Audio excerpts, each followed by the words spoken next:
When you ask, what should I do about a guy like Nirvana Jesus Chatter? If I'm a new streamer and they're my only viewer or like one of 5, ban them, fuck them. You're like a new chatter. You said, just guys spam rip Kurt Cobain. Bro, what? I know. Okay, well, if you mention Nirvana or Kurt or anything like that one more time, I'm timing you out. You gotta assimilate. Just kidding. My mod already timed you out. You're gonna sit there and you're gonna think about what you've done, okay? Which isn't much.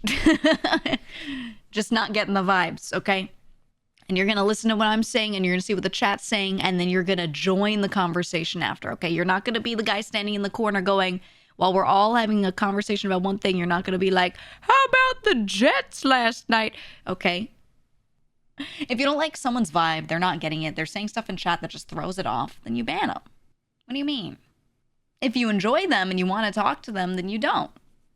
You know? We timed that guy out once first, and then he just kept asking questions that were just kind of like not, like totally unrelated to anything, and also not topics that we tend to love talking about a ton here, right? So we told him, hey, calm down, and he just wasn't the one.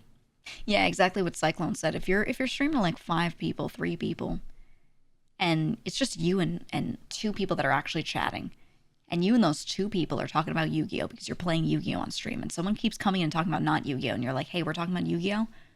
And they go, anyway, I love Roblox, and they just keep doing it. You don't gain anything by keeping that person there and being like, I can't ban them because then I'd lose a viewer and it's so valuable. You don't gain anything. They're just derailing, and you want your community to be what you want it to be. So that's all. You prune, like you prune leaves off of a bonsai, okay? You're like, I'm trying to get these branches to grow in a specific direction and look a specific way. So I prune any little leaves or branches growing that don't fit that vision. You're not like, fuck this leaf as you pick it off. You're not like, I hate this leaf, you know? You do not do bonsai with anger in your heart. You just prune it. You're just pruning it. And that leaf can go into the ground and become the soil or whatever the fuck. It can go off on the wind and slap onto another tree and you know, leaves don't really propagate on other trees like that, but you get what I'm saying. You get the metaphor. But yeah, just prune them like leaves. If you think of it like that, then you won't feel so bad. Because it does suck. I always feel bad. Anytime someone doesn't get it, I'm like, man, I wish they got it. And I feel bad being like, you don't get it. Because it feels bad to be on the receiving end of that. But it feels worse to like let your community all have to be subject to like something. You know what I mean? So I try to think about it positively. Nah, I mean. Anyway, yeah, make a haiku out of that. Someone make a haiku out of the tree thing. Dare I say that was flames? How else will they get if you don't give the hard no? If I was like a stupid kid back in the day talking about some shit and I wasn't getting something socially, the only way I remember really learning was learning in a little bit of a harder way. It doesn't have to be the hard way, but people just being very clear with me. That was the only way I learned. So I don't think you're being mean to someone by just being clear with them, you know?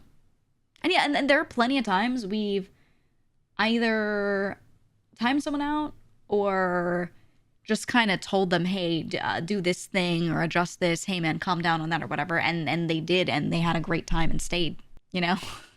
Like for everyone that stands out where you're like, oh, that one didn't fit here or whatever. There are like 20 more that just have like gotten it, you know? So. Can we talk about Yu-Gi-Oh now? Let's talk about Yu-Gi-Oh now. No, I don't play Yu-Gi-Oh. I did way back in the day, not like a devoted follower of the game. I had a deck and I played a little bit, had a good time, genuinely fun to play, and then it did the thing that every card game does, which is get bigger, and I didn't want to. By bigger, I mean more cards, more metas, etc.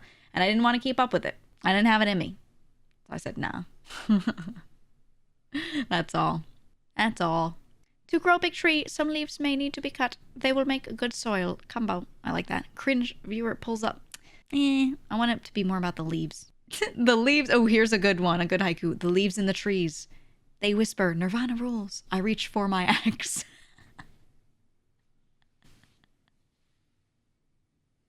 I like that one. That one's good. That was good. I like it. I make a widget to do a thing, and now I'm selling widgets, and everyone needs my widget to do the thing. Right?